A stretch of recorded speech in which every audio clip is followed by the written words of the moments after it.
Hey folks, it's your boy Droid here with another video.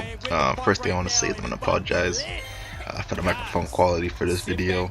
But what I want to say, right, this video is going to talk about, it's going to discuss the idea of diamond players, and so I want to talk about one of my videos. So my most watched, but also technically my most disliked video. I mean, it has like a decent percentage, but my most watched video for NBA Playgrounds 2 is the Score Finger Rolls Challenge. And it seems like every day or at least once a week, you know, I'm getting like a comment that says, you know, how do I do finger rolls? Or how do I, you know, I can't do this finger roll challenge, you know?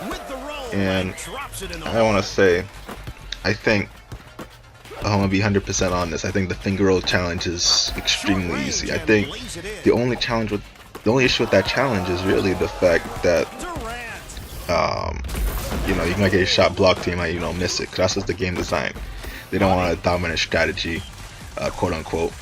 So you're gonna miss a couple of finger rolls. You might get some blocks. So that's the only issue with the challenge. Other than that, doing a finger roll is extremely easy in this game.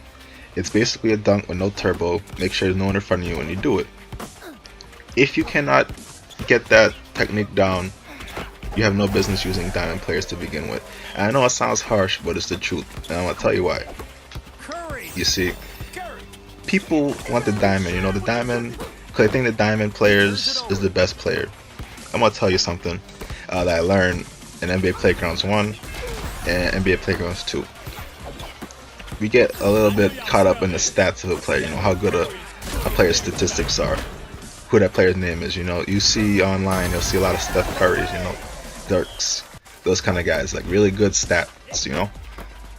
And you see a lot of people with diamond players. I think it's better to not use diamonds. So I played in the Ball 2 fall tournament. I'll post a link in the description. So I played against this dude in the finals. I ended up losing. It was a close match, I think. It was, you know, it was 3-2 almost. I was up and I lost the last two matches, but you know, I played that tournament and the guy who won didn't use any diamond players. He had golds, you know. I had one diamond, I had one gold. And a lot of people on that tournament, they use diamond players. And I think what happens is if you have like a diamond player, like a diamond Shaq, or, you know, a diamond Kobe, diamond LeBron, I think in your mind, you think you already won because you got the good player, you know, you got top 10 players in the game, and you know, you're like, okay, I've got diamonds, so I'm hard to defeat. You know, in your mind, you sort of thought you won the battle, and I think that sort of carried over into your playing. You know, that's why I think, you know, I learned a lot from Psychoblue and Caution, because, you know, when you play against someone that's really good in the game, they don't usually beat you with the really top tier players. They beat you with players that they like to play as, you know, players that they're good with.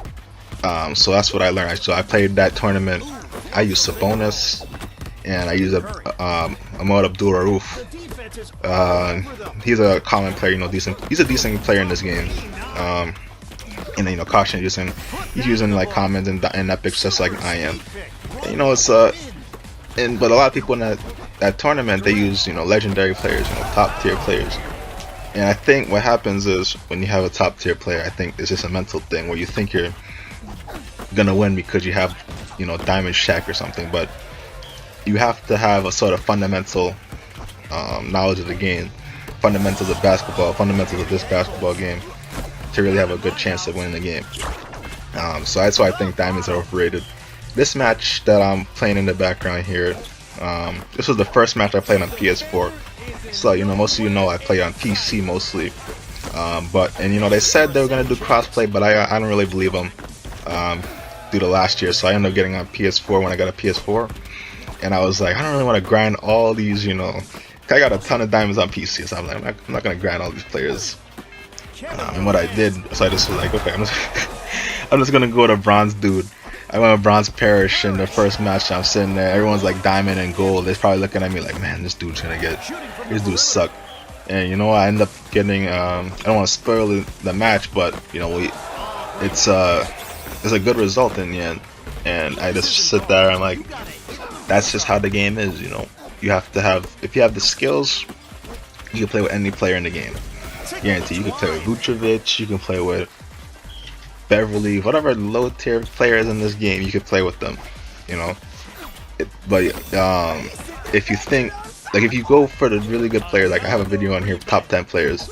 If you go with those players, what you have to keep in mind is that it's not just the player, it's also your skill. You can have Shaq, Diamond, dunk on everybody. You got Larry Bird, be able to shoot on people, but if you don't have a fundamental backbone to your game, good players will always get you. They'll rob you from the ball, they'll block your shot, you know, they'll shove you, things like that. Things that they're gonna know what you're trying to do, and they're gonna counter you. Me, I'll be playing with Sabonis and Abdul-Rauf, and I'm not shooting threes or with Rauf. I'm going with Sabonis. I'm going in there shooting threes, and they're probably looking at me like, this dude just pulled up from 3 with a Sabonis, and he's making them. He made a perfect three. Like, I'll just make some jump shots, and people after the game will be like, man, this is some crap.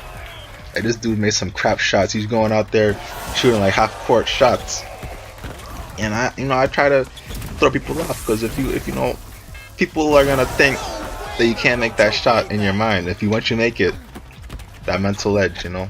But I'm gonna stop this video here, and I'm just gonna keep the background going. Hope you all enjoyed this discussion.